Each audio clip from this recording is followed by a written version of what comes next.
So I'm thankful that so many of you exist. I'm thankful that you're here in Texas organizing with laying out plans. If each one of you came to me and asked me tonight, what should I do, what should I do? I said, well, I don't know exactly what you should do. I know what I can do, and I do different things, different years over the last 30 years. But I'm sure you're talking about it now, what you're going to do, and as individuals or as a group, or as just a member of the family, and what you have to do for yourselves in self-education. But the one thing is, once you discover that you really understand where our problems came from, how important the philosophy of liberty is, the responsibility is a heavier burden than those who are totally naive and don't care and don't have any sense of responsibility. And that's the way it is. It just happens that way. There will always be those people like that. But the whole thing is that once our ideas become prominent, they will come along out of necessity. All you have to do is to be in a position of influence. People talk so often about having power in Washington, and sometimes even in our own organization say, what we need to do is get this power. And of course, I detest the word because I don't want any power, but I have a son.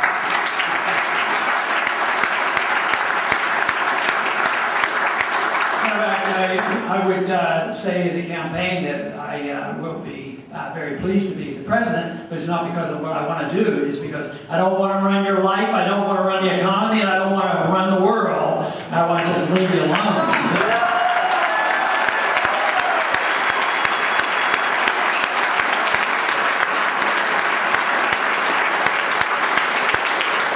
We have a tremendous opportunity, and we all have this responsibility, but we have to move. Like I said, we do not know the timing. It could come in a week, a month, or 5 years. If people ask me, I think it's going to be several years off, and I hope so.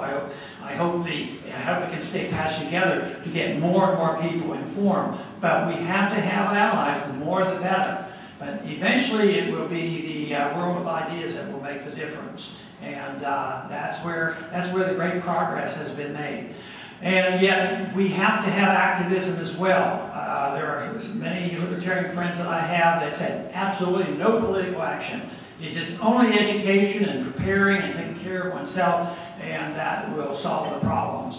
But the founders were more than just those who thought and read and understood what freedom was all about and knew history, and they were well informed and well educated. They were also political activists, very active.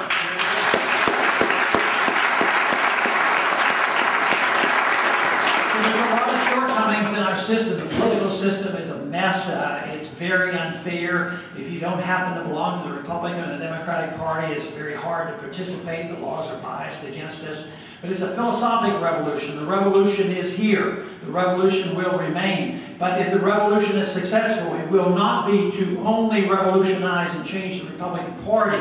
That will be important. It will be like the Keynesian revolution. The Keynesians came in and they took over all the thought processes, and they went through and they converted to the point where it was admitted by Richard Nixon in 1971 as he closed the gold window, and we are all Keynesians now. One thing that we could anxiously wait for is when we get enough people in Washington and the president to say, we are all now believers in freedom. Yeah!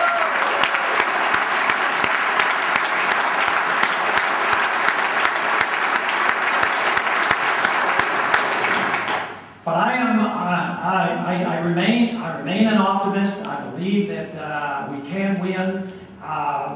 What comes in between, we don't know. People say, well, don't you get awfully frustrated? You've been up there, you've been banging your head against that wall for a long time, and you haven't really passed a major piece of legislation. And no, I'm not a bit frustrated.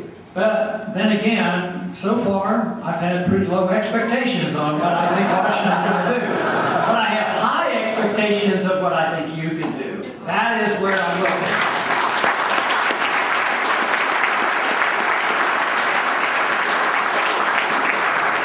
An event as major as the collapse of the Soviet system of 1989. I believe our empire will end, and we will come back to our senses, and that we have a better chance of getting something much better than even the Soviets did, what Russia has today. They don't have our traditions. We have the traditions of the Constitution.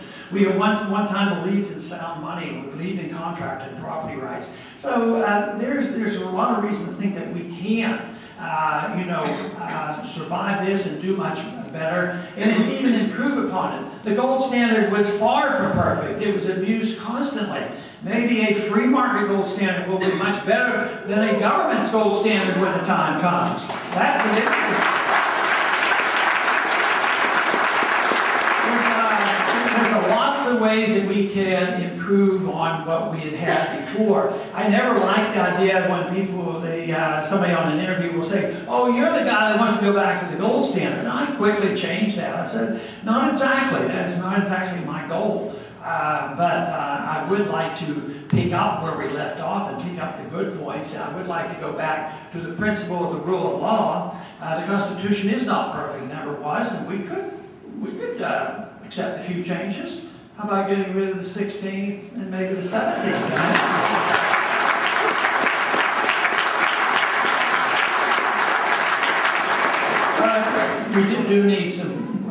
We do need some respect for the rule of law, because if you can throw out one part of the Constitution, all of it can be thrown out. That's where we are today.